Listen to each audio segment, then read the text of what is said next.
Ngayon, ako pa binibitangan ngayon. Wala kaming project ni Diskaya ron. Wala kaming... sa akin listahan lahat. Si Diskaya, 31 billion nakuha. Sino nagbigay nun?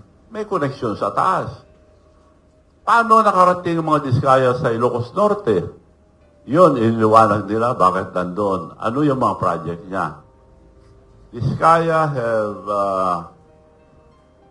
38 projects in Ilocos Norte.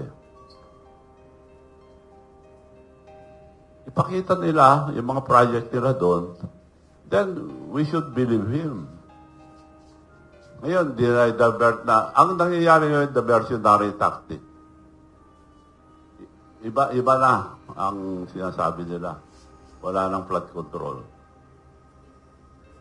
So, yun ang sitwasyon natin ngayon. Ano mangyayari sa ating bansa? Wala nang progress yan. Bumagsak ng ekonomiya natin. Wala nang progress.